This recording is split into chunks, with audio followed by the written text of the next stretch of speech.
Sveiki, sveiki. Ačiū, kad stebit mano kanalą ir prenumeruojat. Ačiū, kad spaudžiat patiktuką, ačiū, kad komentuojat, kuo nudžiugins mūsų rytojus. Vėl aš jums pasiūlysiu įsirinkti vieną kortą iš šito būrelio. Tikiuosi visas po vieną paėmiau šiandien. Kaip aš tos ketvirtos nepataikau? Tiesiog neįtikėtina. Ir aš matau, kad pirmoji yra atsiskyrėlis.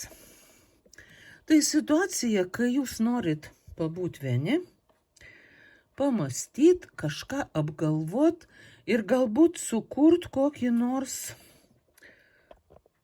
labai įdomų, labai naudingą planą. Kažką apskaičiuot, kažkokią mintį jūs pagavot iš visatos ir dabar norit ją išnarpliot. Pasižiūrėt vienaip kitaip, kaip tai jums gali atsipirkt, kaip tai jūs gali pakilėt. Jūs nenorit, kad jums kas nors trukdytų, jūs norit patys visą tai spręst. Jūs norit pasitikrinti savo vidinį suvokimą, jūs norit suprast, kas čia per reikalas beldžiasi į jūsų pasaulį. Ir jūs rytoj, va taip ir padarysit. Jūs atsiskirsit nuo kitų, net jeigu aplinkui bus keletas žmonių ar daug žmonių, jūs vis tiek sugebėsit pasinert į savo mintis ir ten paieškoti atsakymų.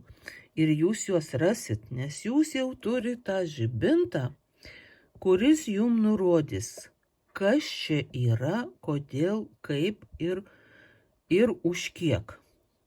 Jums tai labai patiks. Užsirašykit tą mintį ir užsirašykit kitas mintis. Tai jums labai pravers ateity. Taip, o čia yra nugalėtojas. Jūs daug dirbot, jūs daug galvojot, jūs daug rašėt, skaitėt, nešėt, vežėt, pirkot, pardavėt, gal net kovojot lazdomis, nežinau. Arba sportavot kokiuose varžybose ir jūs nugalėtojai, arba grožio konkurse galbūt jūs paskelbė nugalėtojų ar nugalėtoją. Ir jūs rytoj išeinat pasireikšti, pasirodyti į tautą, į mases ir jūs pamato ir jūs visi sveikina.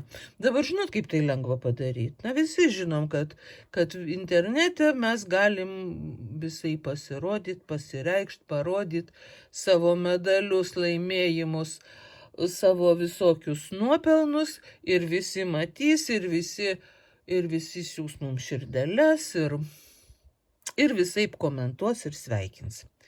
Tai va, rytoj jums tokia diena, bet gal jūs tai čia aš internete pašnekėjau, bet gal jūs išeisit į savo tautą ir pranešit, kad jūs laimėtojai, kad jie visi pasidžiaugtų. Gali būti ir taip, visko būna, visko gali būti. Tai jūs rytoj toks laimėtojas, laimėtoja, toks dalyvė, kur jau tikrai neliksit nepastebėti ir tai jūs labai nudžiugins, laimėjimas visada džiugina. Va, o trečiasis variantas eis pailsėt. Jūs taip rasit progą pailsėt, tokio patirti tikro poilsio, kai jūs turit sąlygas, visai užsimiršt, atsijungt, gal jūs į kurortą išvažiuojat, gal jūs, tiesiog jūs visi paliko ramybei ir jūs galit sau būt, sau miegot kiek norit, skaityt, ką patinka, klausyt, kokią norit muziką, bendraut, su niekuo nebendraut, jums nereikia jokio bendravimo, jūs savo visiškai patys vieni duosit savo visišką ramybę, visišką patogumą, visas mintis išvarysit apie darbą, apie reikalus, apie rūpesčius, ką jūs ten norėsit. ir gausit visišką atsipalaidavimą, visišką relaksą, kaip dabar madoj sakyti, ar dar ten yra visokių žodžių. Va, ir pasimėgaukit, ir pailsėkit, nes jūsų darbai ateity jūsų palauks.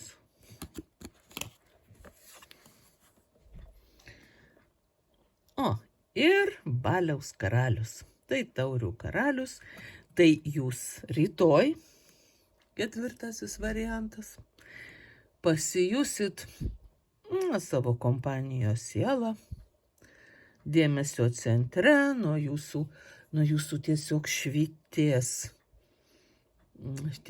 švytės visokios geros emocijos, jūs būsit oratoriai, jūs daug pakalbėsit, pasakysit, visi jūsų klausys, jūsų iškalbingumas visus žavės, jūsų puošmenos visus žavės, jūs pasipuošit gražiausiais drabužiais, išeisit į mylimiausią savo šventę ir ten visus pakerėsit ir būsit populiariausi ir visiems tai patiks, ir jums tai patiks, ir be abejo jūs tai nudžiugins.